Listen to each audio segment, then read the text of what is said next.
Did Lorraine talk to all of you? No, tomorrow for me. Tomorrow for you? Okay.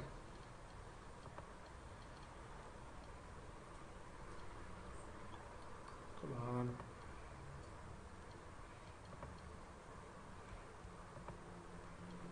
Oh, come on. Come on. Ah, okay. Right.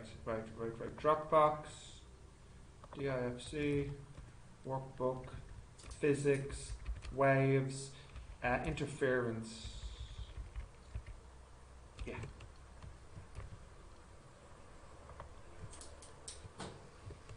Okay. I think I pressed enter on that, didn't I?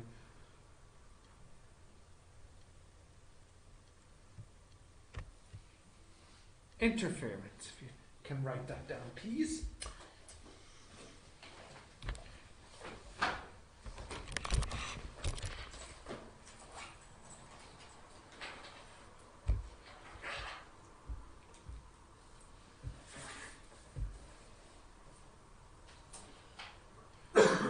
Kim, where did you get your Guinness sweater? Did you go on the tour? Or did you buy it in a shop? Yeah, so you went on the tour. You saw the factory, like on a tour, or you just went to the shop? Yeah, you can like pay to see the whole factory. Yeah. And then you went to the shop after? Yes. And did you try one? Guinness? Of course. Yeah, it was so good. Really? Yeah. I don't like it. I don't like it too, no. You like it? Good for you. Good for you. Everyone likes it. You like it? Yeah, it's like water. Yeah, everyone likes it. It's like it's different from other countries. It's very different. We were talking about what to do with the Intake 2 students. Do you just want to go and get some Guinness? Will we just do that? Actually, did you talk about what we want to do? I was suggesting last week that we do something together with the physics students in Intake 2. Have you thought about what you'd want to do? No? Who's that going to be? Do you mind getting that on deck? Is it George? Chow. Come on, Chow. So we don't have any idea what we want to do with the Intake 2 students. There's no video, we could do a video game tournament. You could visit it. It's not there. Oh. Yeah. Disappointing. Seriously.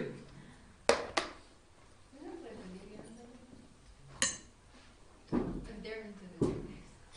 sure there is. We could have a tournament, like a knockout stage. What's a game that everybody plays?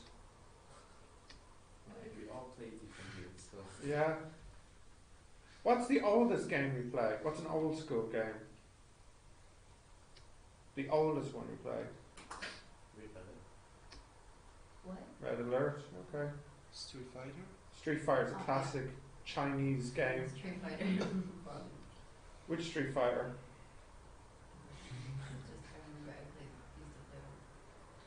Street Fighter 2. Yeah. Yes. The original one. The original, yes. We could have a Street Fighter competition. Because the other 3 students are Chinese. I'm sure they are familiar with Street Fighter. I think, yeah, it's popular in China. Yeah. I think so. We could maybe do that. But I'd have to try and figure out how to get the game. Could do it on an emulator on a PC. I have the students afterwards. I'll talk to them about it. And who knows, maybe we'll have some Guinness for it too. We'll see. We'll see. Okay. Interference. Now, like the last Latin, there's a lot to do, I'm afraid. So, what exactly is interference? So that's when 2 or more waves combine to form a new wave, So, I'll give you an example just before you write this down. Like, if you have two people talking, the waves might come together, form a new wave. If they're both saying the same thing, then the wave will be bigger, be louder, wouldn't it? Yeah. Or you can think about it like, if you have an ocean wave and you have another ocean wave, they could come together to make a bigger wave. So, it's when two waves combine to form a new wave. And what's interesting is you have this idea called, now it sounds fancy, but it's not fancy. Principle of superposition states the net amplitude of the new wave at each point is the sum of the amplitudes on the individual waves. Now before you write that down, I'll just draw what that means. Okay, so it is really a simple idea. Suppose you have one wave like this, and you have another wave like this, and you add them together to make a new wave, which I'll draw here.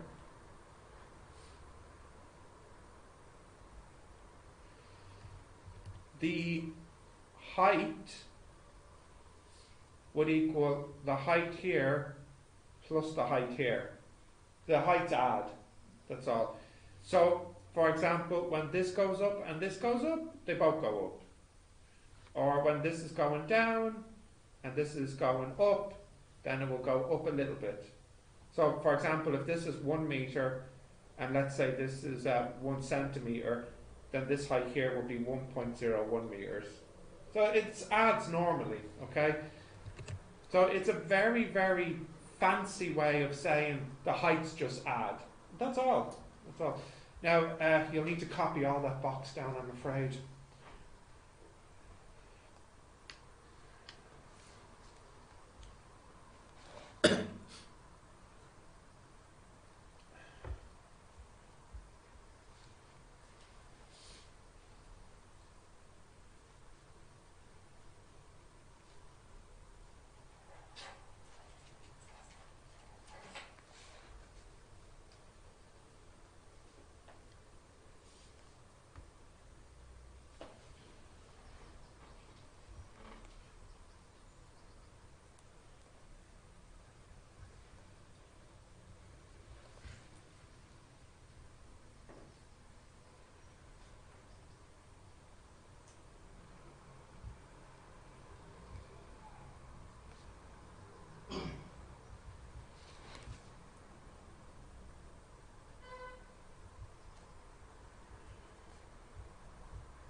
Okay, you got that?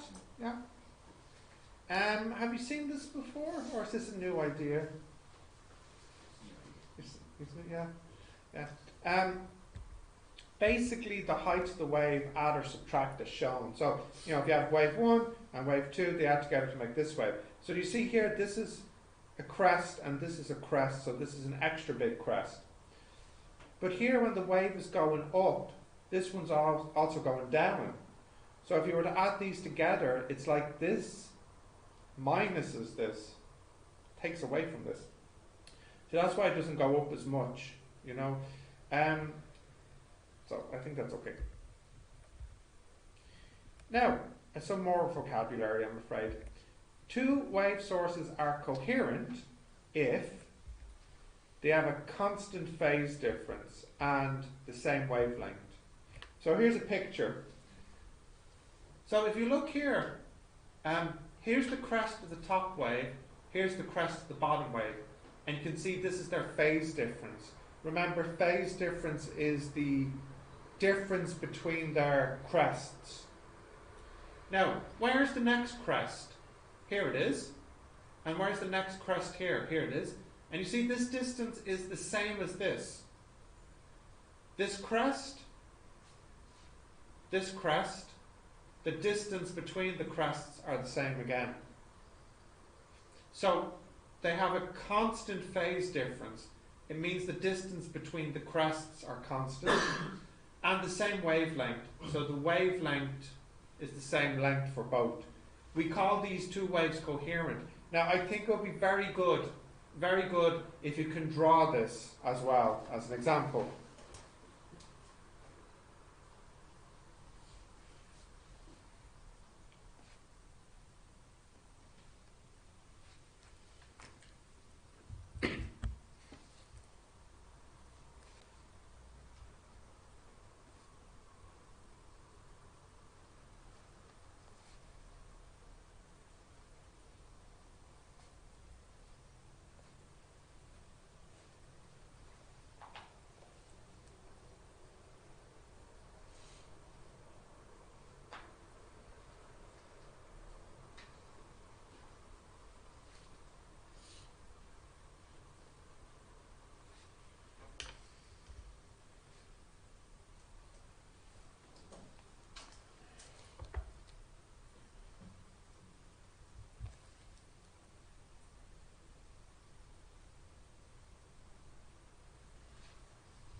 You got that, Siva? Yeah. Ken? Yeah. Matt? Yeah, continue. Continue, yeah. When two coherent waves propagate together from two different sources and they meet, then we say the path difference is the difference in the wavelength distance each wave travelled. And we express this in the form of k lambda. Now that's very complicated. Let me explain. So actually, you know what? Let's go back to the last picture. So these two waves, they don't meet because they're parallel. But imagine I just put them at a little bit of an angle so that they do meet. Okay? And so that they meet here, for example. This crest and this crest, they're not quite matched up. This distance here, this is called the path difference. I'll try and draw it here. So let's say you have one wave, comes along and hits here. And then I have another wave. And let's say, we'll try and draw this.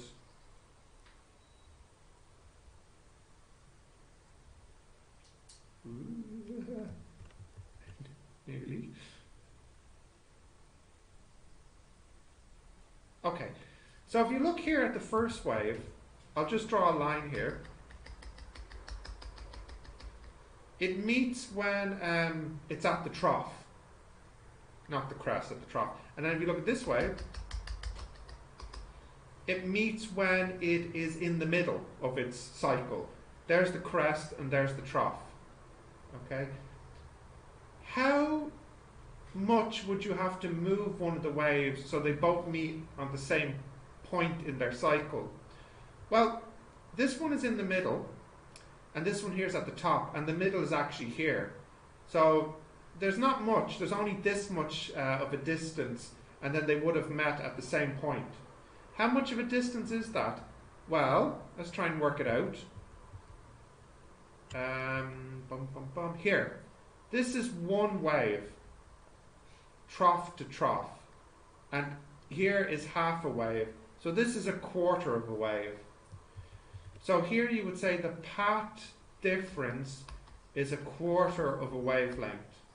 That this wave is a quarter of a wavelength out of match with the other wave.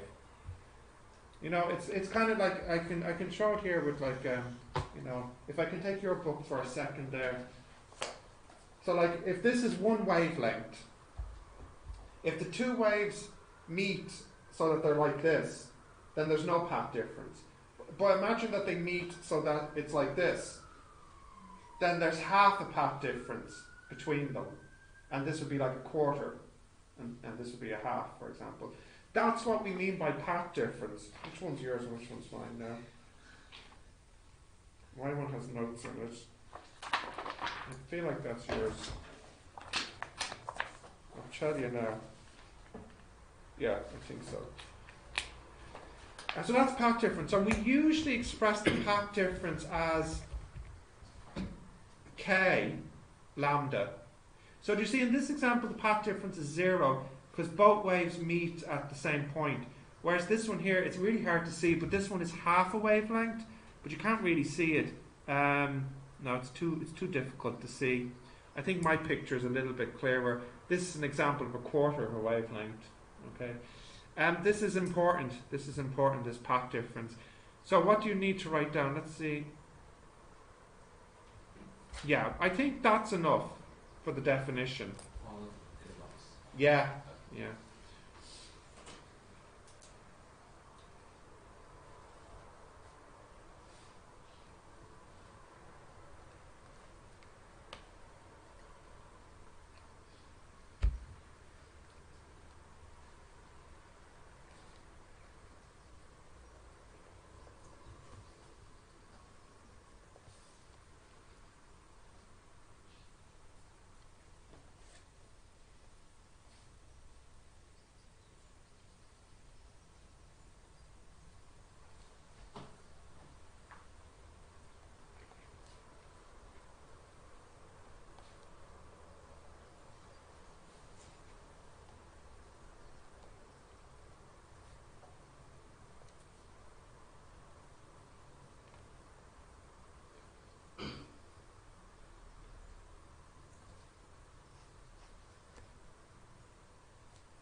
Okay, you got that?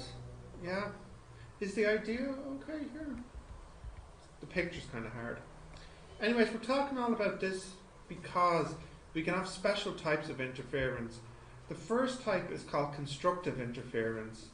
And this is when the waves can combine to form a bigger wave. So this is when you have two waves, they come together and they make a bigger wave. This is called constructive interference.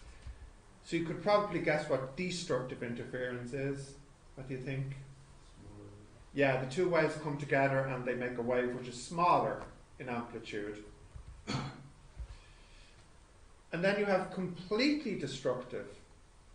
What do you think that is? That's it, very good. When the waves cancel each other out. Okay, so there's 3 new terms for you.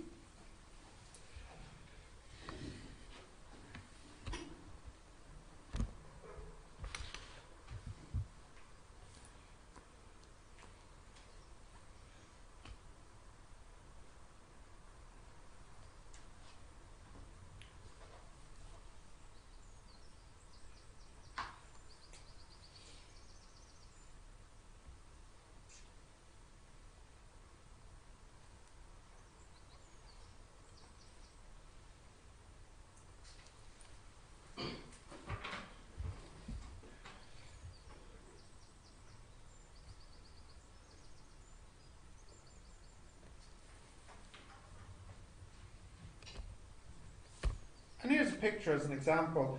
So this one is destructive. It's actually completely destructive, isn't it? Because it's cancelled the wave out.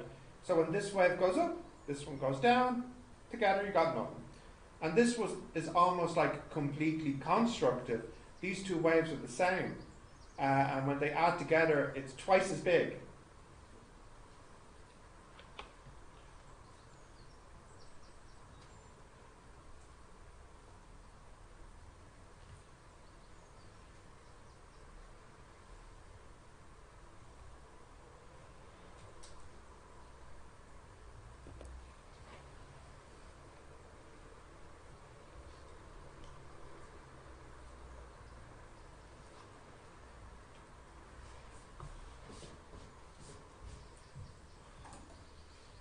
Okie dokie. Yeah. The destructive interference, there's some important applications of that. And what's nice is nowadays you might be able to think of something. There's something that maybe one of you has that's an example of destructive interference. Two waves come together and they cancel. Is there anything that you might own that does that takes two waves and cancels them by putting them together? See, I think someone might have this. Who has headphones that have noise cancelling? You do. Have you got them with you? No. That noise cancelling headphones, that uses this idea. Did you know this? No. So, you know those headphones that filter out the background noise? What happens is the sound wave comes in. There's a little microphone on the outside. That microphone picks up the sound wave, you know, like the siren that went by. And what it does is it changes the sound wave into this, and it plays that in your ear. So when this sound wave hits your ear and the one coming from the outside hits your ear, then the two of them cancel. That's actually how these noise cancelling headphones work. They make a sound wave which will destroy the sound wave coming from the outside. Now, I don't know how good they are because I've never tried them. So, like, do they really work or what? Yes, it works, but still difficult. But suppose you had them on and you were listening to some music and I was talking right now. Zero? Yeah. Like 0, 0? Yeah, 0, 0. Interesting. And what about if... With my music on. But yeah, but the music off? Yeah, actually still decent different. A little. But like enough to understand the words? Like noise, little noise. Not understand that. Which headphones are these? Beats. Beats? They're expensive. Yeah. I wanted to get cheap ones. Or you know, Black Friday. Black Friday sale. I'll have to wait a while. You don't bring them to school? No. Too expensive? I don't know where to put it. Yeah. Yeah. I always wanted to try these because I was curious to how well they work. Nobody else has headphones like this? I do at home. Like home here? Yeah. And are they as good as what he said? Well, I guess. No, like if they were turned on, would you hear me if you were listening to music? I always listen in my room with my doors closed, so I don't hear anything. So. Okay, so they do work then. Yeah. They do work. They do work. And who have you got? Which headphones? Not really sure what brand it is, but it is specifically for the PS4. Oh, really? Yeah. Okay, it's like well, it could be a Sony brand then. Yeah. Yeah. Because I saw Sony is popular for this. Another example of this noise cancelling is in factories. You know, where they have lots of machines making lots of noise. On the speaker system, they would play a sound wave from the speakers that would help cancel the sound wave from the machines. It's also the same with the planes. You know, like think about this. Planes sound very loud, right? You can hear them in the sky. But when you're inside the plane, you don't hear it. Now think about it. That's very strange. Because you would think the nearer you are, the louder it should be. So if you were inside the plane, you are only a few meters from the engine. And if you can hear the engine when it's up in the sky, you should be able to hear it on your seat. But you don't. So there's lots of noise cancelling technology. You know, maybe they use some sound waves, maybe they use some special insulation. You know, so this stuff is really important if you're studying sound. It's very important. Now, I don't know if you're familiar with this picture. Did you do an active listening, a listening with your EAP teacher, like a practice lecture listening? Did you? Lecture? You know that thing where you have to listen to a lecture and make notes? Did you do a practice one? And what was the topic? Hierarchy of needs. Hierarchy of needs. That's a boring one. Is that the only one you did? Big day, okay. Yeah. You didn't see the other one then, the quantum one? No, okay, so you haven't seen this picture. So this is an example of interference. Here you have a light, and here you have two slits, and some light goes through here and some light goes through here. And instead of getting two light images on the board, you get many light images. Now this is a little bit strange, because you might think, oh, if I have two holes, then I should get two lights. But actually you get more than two. Now I'll try and draw this, and I think you should try and draw it too. But let me draw it first so I can explain it. So what happens is, first you have a light source here, and this sends out a wave. Now it's hard to draw this wave, so this is what I'll do. A peak will be red, a crest will be red, and a trough will be green. So it comes out like this: red, green, red. I can't really draw the wave, but you get the idea. So the red one is the crest, and the green one is the trough, and it's moving out. Okay. Now the reason we put the two slits here is so we can make two coherent sources. And then here's the oh, it's not great, but I'll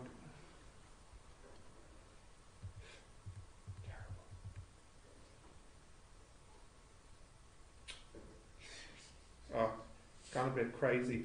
But this is the idea. You see here, you have two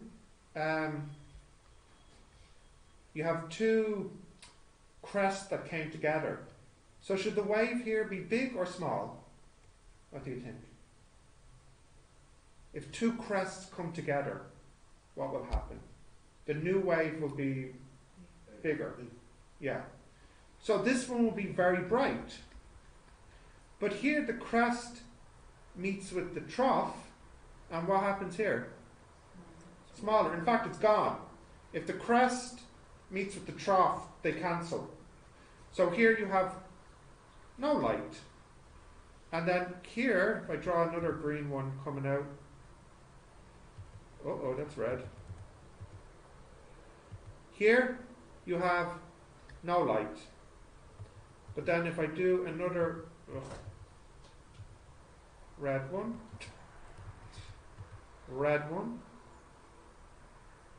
you see here, this is another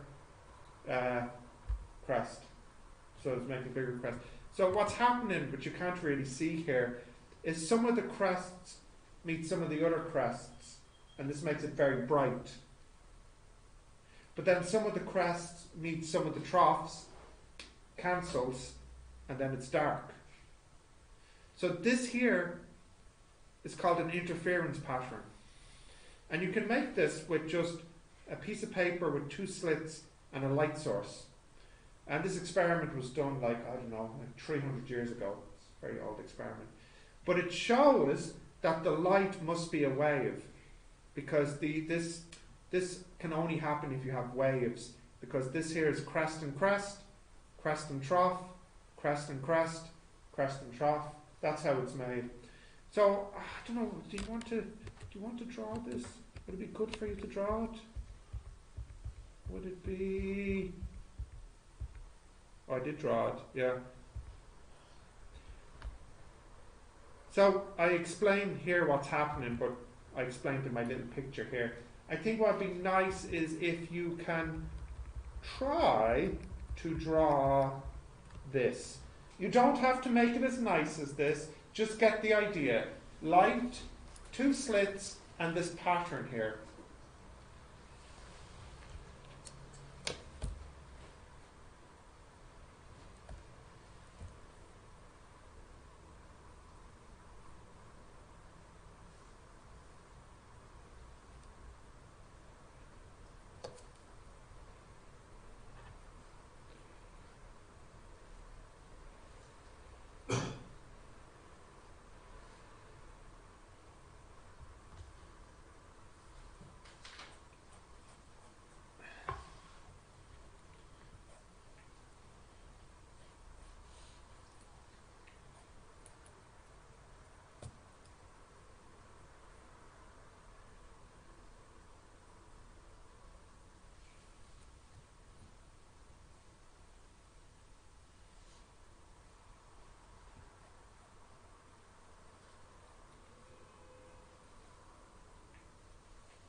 Yeah?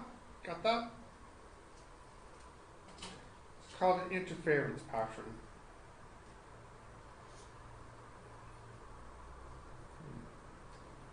Continue, Joe? Yeah? Yes, no?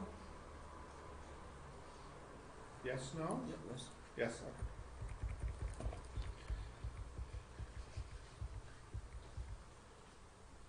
Now, the way you can make this interference pattern is with something called a diffraction grating. And a diffraction grating is just a piece of plastic with many slits in it. Here's a picture of it now. So, what happens is you have many, many holes because when the light comes in, it will hit and go through two of the holes. And the reason you have many holes is so you don't have to be perfectly lined up, you know? Like if this is the light coming in and this is the grating, it's okay if you have it here or here, it doesn't matter. It'll just hit through two of them anyways, okay? And that is the way you can have your light split through two holes, and then it'll make the diffraction, the interference pattern. I don't have one of these, but if I had one, all I would have to do is, you see the way we have the light coming in from the window, you know, so like this is it here, for example. So I would take a piece of card and I'd put it here, and then I would, or something maybe at the edge, I don't know. You put the grating up here, and the light comes in, and instead of getting this, it will split into the interference pattern that you saw. This is a bit too big. You need like just a little piece. So what you usually do is you pull this down, and you make a little hole here, tiny little hole. So you get a little white dot of light, and then you put the grating over the white dot, and when it goes in, it spreads out, and you get the interference pattern, bright, dark, bright, dark, bright, dark. So this experiment was done like 300 years ago. And this, it's very simple. It's a diffraction grating. It's just a piece of plastic with many, many slits. You can see the slits in it. So the words you need are diffraction grating and slits.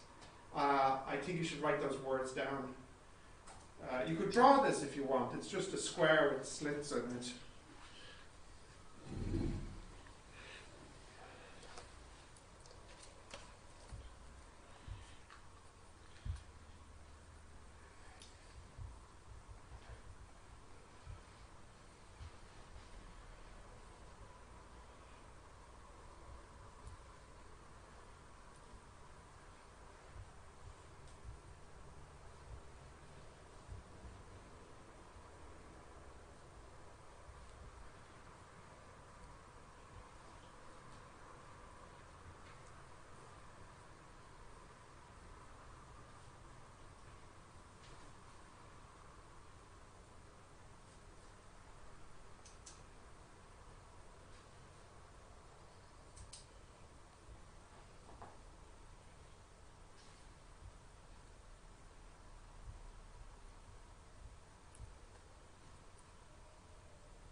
that.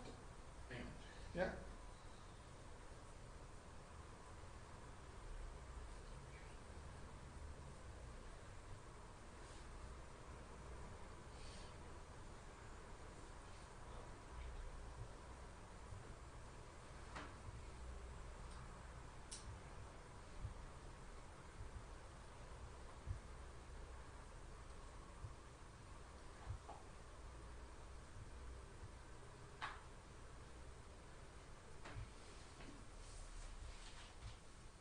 Yeah, who am I waiting for? Andek, Matt, Chow, the slowpokes.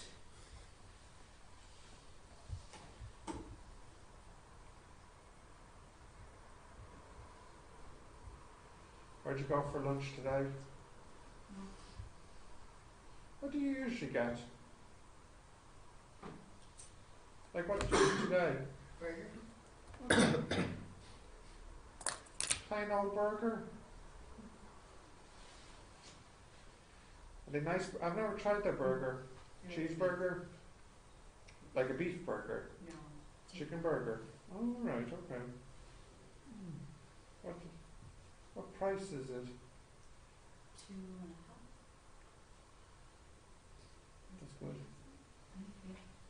Well, maybe I'll try that chicken burger next time. Sure. Yeah. Sounds good. Sounds good. I had soup. Nice. It was nice soup actually. But not as nice as a burger, I guess. Okay. Now some terms. So slit separation, which I call D, that's the distance between the two sources. In other words, if I go back to this picture, the D is the distance between two of the holes. So the distance from one hole to another hole, that's the D. So you can see in this picture, it's a small distance, right?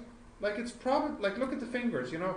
So it's probably like, oh, I don't know, like 10 nanometers or something. It's a small distance, okay? So this D, slit separation, is usually small. It's the distance between the two sources. Fringe separation, S, that's the distance between the fringes, the intense spots. So remember I said you have your light and it splits and you have light, dark, light, dark, light, dark. The S is the distance between two of the light spots. So I can actually, I can draw this as we're going. So if I draw this here, this here, that's D there. And then what happens is you get bright, bright, bright, bright, bright, bright spots like this.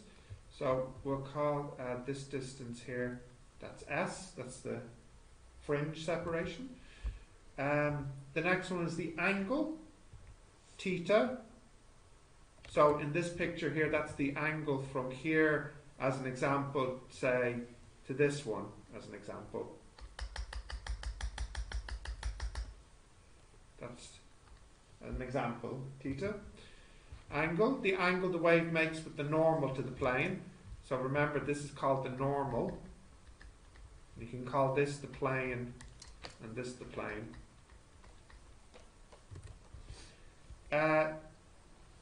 Distance to the screen. So that's, probably figured that out, that's this distance here between the source and the screen. That's that D. And the last one is the order, N. That's the position. So for example here, this one here is N equals 0. This one here is N equals 1. This one is N equals 2. This one's N equals 3. So if you want, you could call this one theta 3, the angle to the third one. We call this one here N equals minus 1. This one here N is minus 2. This one here is minus 3. The 0 is the fringe, which is exactly opposite here, the in between the two. It's also the brightest one. This is the brightest spot. Okay. Now, what I'd like you to do, yeah, you should write these down, but of course you should also draw this. So I'll let you write this down first, and then you can draw the diagram.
Got that?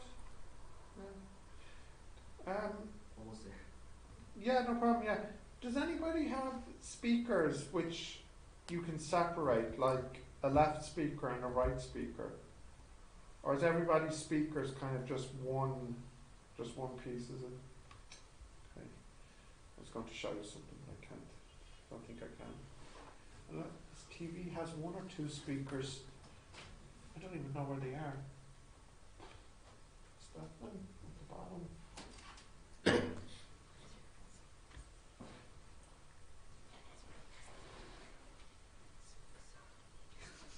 Huh? What? What's wrong, Kim? What? Too much Guinness for lunch is the problem, I think. Right. You can draw this now.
Okie dokie, got that?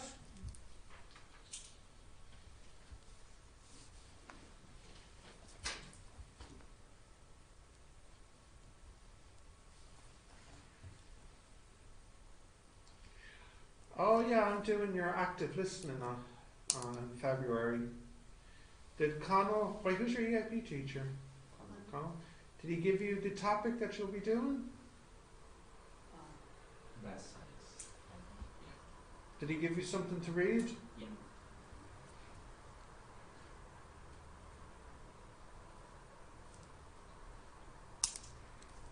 Of the organic. Yeah, that's one of the math science. Yeah, yeah. can't even remember what I sent him. What did I say? I sent an organic thing, an article. Like, I sent him a couple of things. What are you reading at the moment? What is the book? The book, yeah, Yeah. the Ben Goldacre book. And are you reading anything else? The organic. An article. Yeah. Yeah. Okay. Good. Okay. Now. So we haven't done any formulas yet today, and we have two formulas for this interference one. So just before you write them down, the first one here is an exact formula. N times the wavelength equals d times sine theta. So for example, like here, this one here would be 3 times the wavelength here. That's equal to d sine theta for this example here. So normally you know this, and normally you know this in the exam, and then what happens is they give you this and ask you for this, or they give you this and they ask you for this. Okay. Now the other formula, S is roughly equal to lambda d over d. You're allowed to use this in the exam, there's no problem. But just so you know, technically this is more accurate than this. So if you had a choice, for example, suppose you wanted to calculate lambda and you could use this formula or this formula, it's a little bit more accurate to use this one. Now the reason why is this. When you look at the screen, you have a bright dot here, and then you have a dot here and here, and then you have a dot here and here. This distance S, it looks like it's constant, but it's actually not constant. What happens is the dots actually get further and further apart. So at the beginning they look like they're the same distance, but then they start to spread out. Okay, and that's this formula here. It works because it thinks S is roughly constant, but it's actually not a constant. It actually is different. It gets bigger.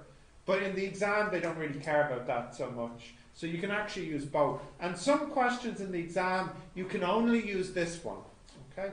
I don't remember if these are both in the formula book. I think this one is, and I think this one maybe they added last year. I'm not sure. So you need both for the exam.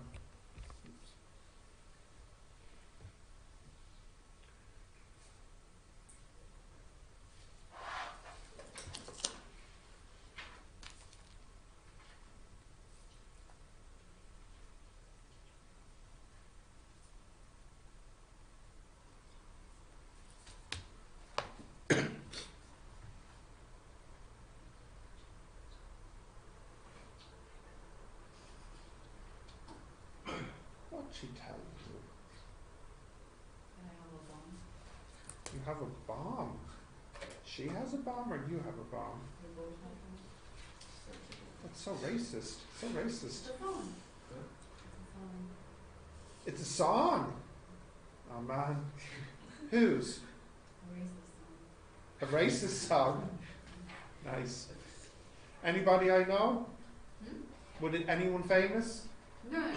No. Okay. I don't even know his name. You know, there's this racist joke I heard.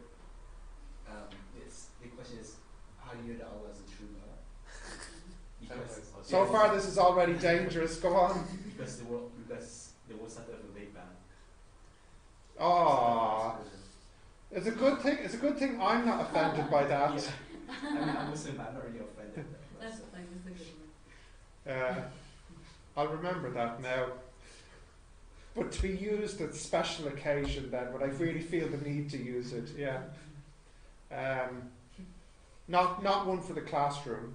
No. I'd upset my new If I students. introduce my family, I'll be killed. So. Yeah. Don't worry, don't worry. I would only say that joke after maybe 2 or 3 Guinnesses. Yeah. Yeah, no, I have a book at home which is a book of Jesus jokes. It's just. Well, I can't tell you one because it wouldn't translate. It wouldn't, Yeah.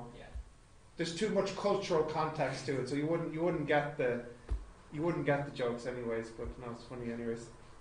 Okay, do you have both these formulas? Right. I'll draw this picture. There's a lot here. The reason I asked about the 2 speakers is because I wanted to do something like this, but you don't have 2 speakers. A speaker is inside a room. It is humming at 2 kilohertz. There are 2 doors beside each other in the room. They are 1 meter apart. The boy walks down the hall with the doors on his left, and as he walks, the sound gets loud and quiet and loud and quiet. And the hall he's walking on is 2 meters wide. So I need to draw this. So this is what's happening. Come on.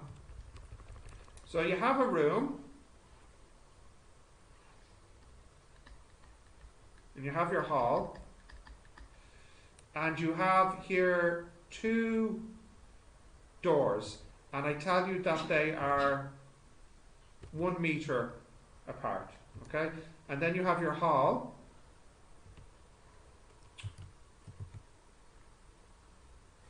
And this is 2 meters apart.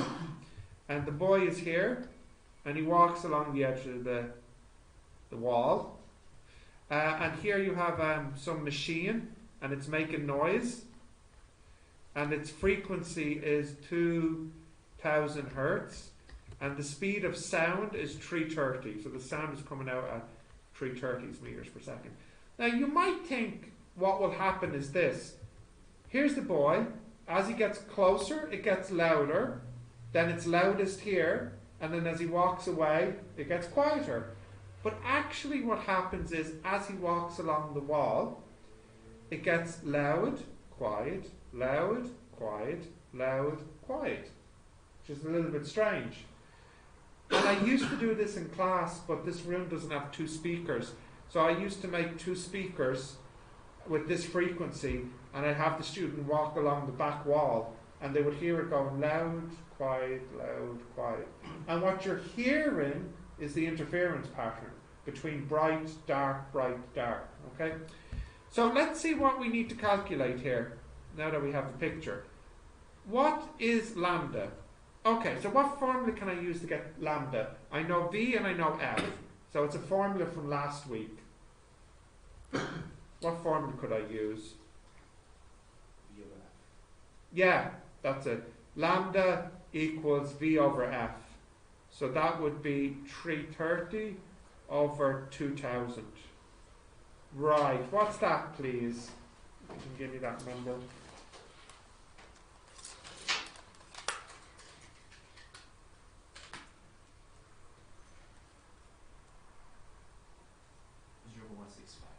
$0.165.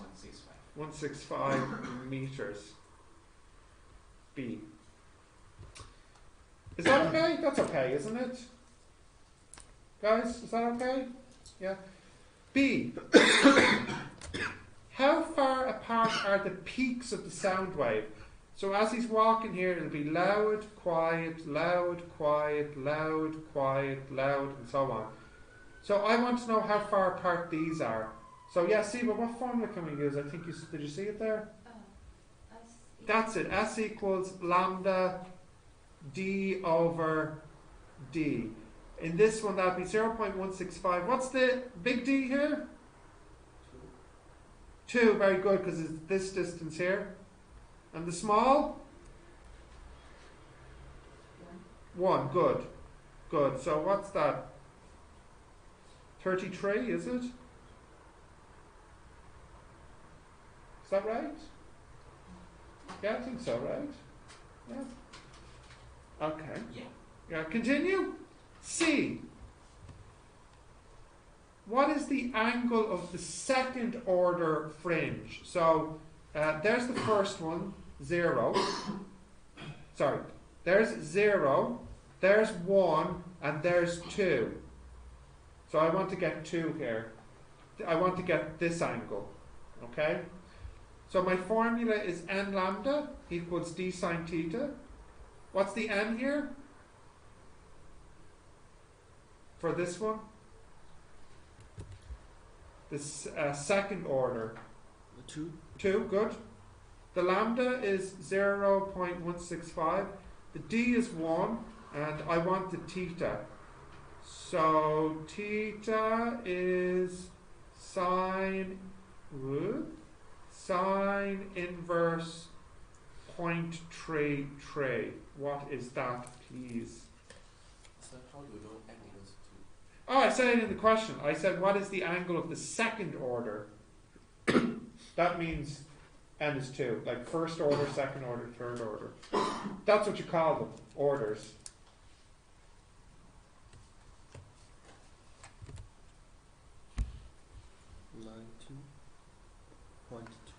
Thank you. 19.26 degrees. Okay. D. Is that okay, guys? Yeah? Yeah, Siva? Yeah, it's okay. Kim? D. What is the maximum order? Hint. Theta must be less than 90. So you notice here, the angle gets bigger. But what's the biggest angle it could make? The biggest angle is 90. But it can't really make 90. Why not? Well, then the sound doesn't actually hit the wall. So, are you all happy that I say that theta must be less than 90 degrees? Otherwise, it doesn't hit the wall. Or that's not. Is that okay? So that means n lambda equals d sine theta. And that must be less than d sine 90. What's sine 90? It's 1. So therefore, n lambda must be less than d. So that means n must be less than d over lambda. What's d over lambda equal to? That's 1 over 0.165. Okay, what does that equal? What's that?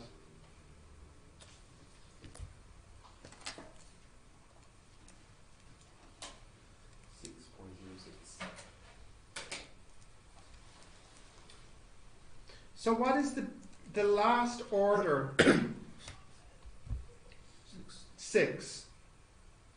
So you can see 6 after the middle and then no more.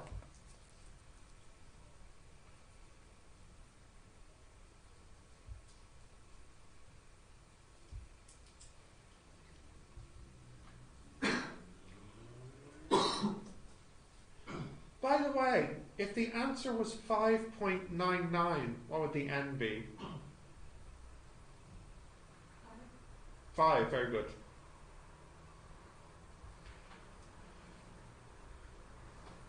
Yeah?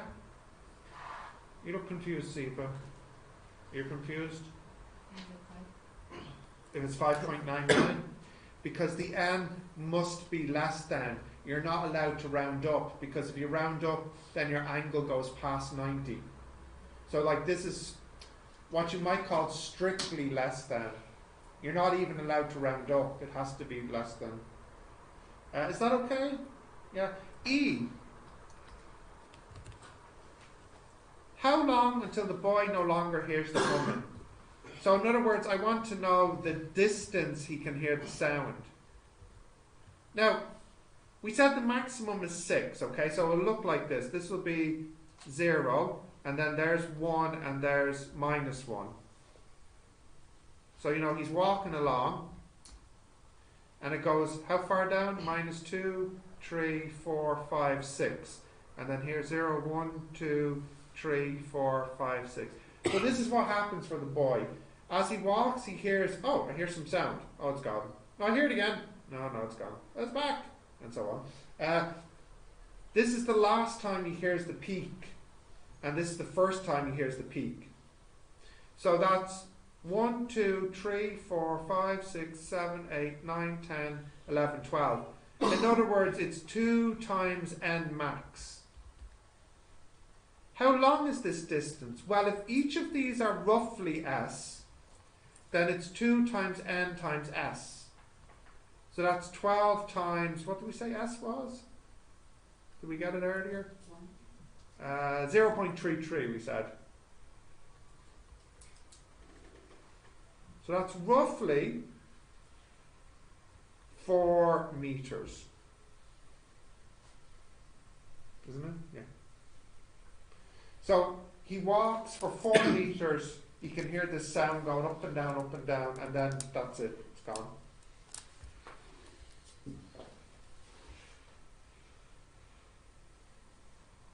It's not quite 4. It's nearly 4.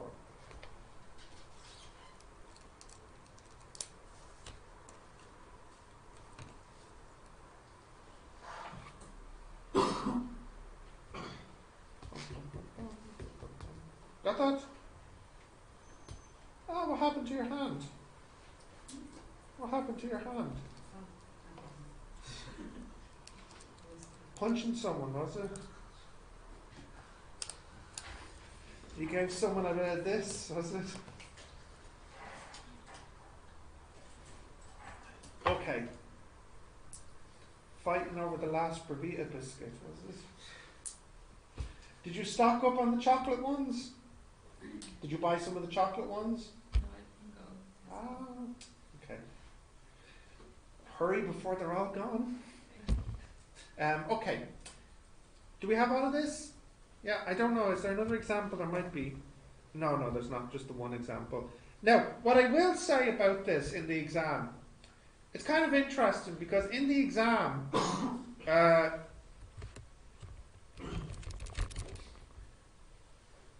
you have mechanics, electricity, materials.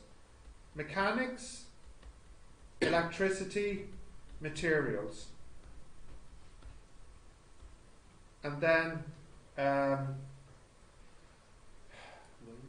waves, fields, atoms. Now, each topic has an advantage and a disadvantage.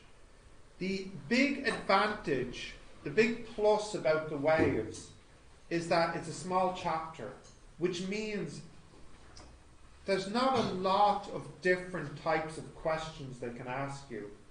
Because so far we've only really, we've done 3 formulas. We've done V equals lambda F. We've done n lambda equals d sine theta. And we've done S equals lambda d over d. Now compare that to mechanics, which has the UV-ATS equations, turning force, work, potential energy, kinetic energy, simple harmonic motion, circular motion, pendulum. It's a lot more. So I like the wave question in the exam. The disadvantage is the English. As you can see here, they described a rather interesting story here. And sometimes the English in the wave question can be confusing. So, if you're the type of student who has a strong English, then the wave question is a good one for you for the exam. Okay, so you need to be comfortable with all the vocabulary here. This here, this would be nearly a section B question. It's not quite enough for a section B question. So in the exam, there'd probably be another part like here, which would ask you for a definition. So like, for example, it could be part 1, what is constructive interference? And then part 2, what is the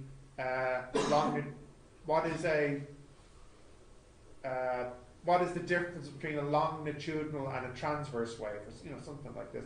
And then it would go on to a question. Okay? So it's a good English question, English language kind of question here. The mechanics is good for the students who like their maths, I think. So is the electricity. Because you know, like with the electricity, you can have Kirchhoff in it. It's quite good. The materials is good because it's a bit of chemistry in it, but you know, the PV equals nRT in the moles. Fields is a bit tricky and atoms is a bit tricky.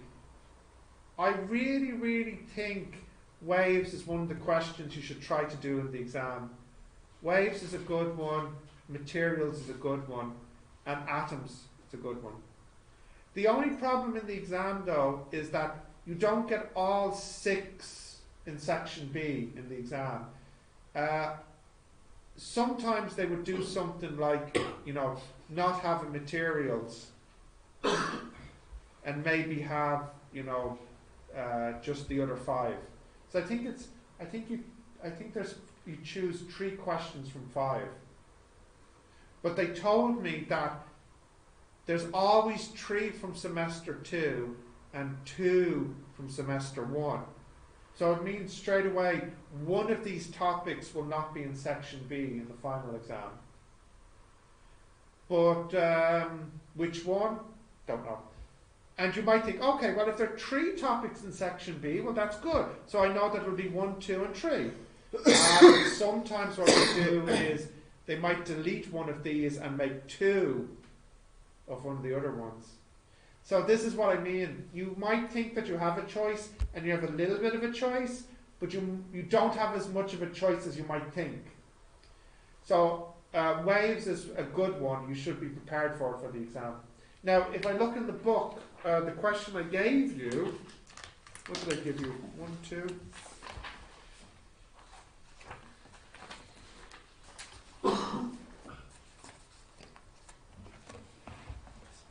I gave you 2 questions. Question 2 is actually an easy, short question. Question 1, you see it has A, B, C, D, E, F, G, H. That was a section B question. I took it from an exam paper from a couple of years ago. I changed it only a little bit. So question 1 is exactly like a section B question in the exam. The first thing they tell you, which I'll just help you with before you get started, there are 300,000 lines per metre on the diffraction grating. Part A, what is the D? So you just, maybe one of you can tell me. So imagine you have your diffraction grating like this, and you have all these lines, and you're told that you have 300,000 per metre. And I want to know what's the distance between 2 of them.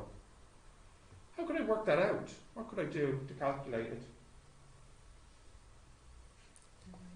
Yeah, divide what by what? Very good. Divide 1 metre by 300,000. And that would be whatever it is. That's the D then. Okay. So like in the exam that would be, you know, for 1 mark.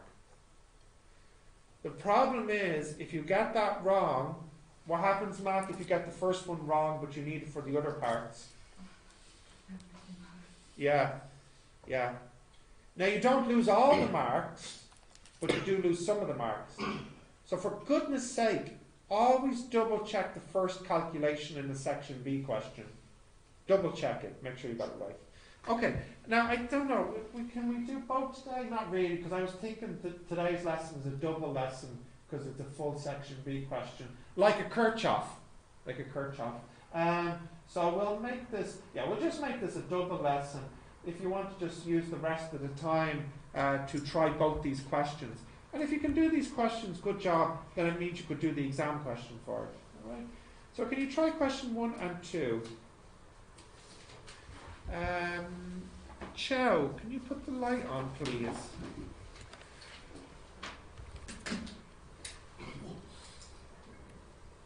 Did you electrocute? What happened? Electric. Yeah, okay. Be careful.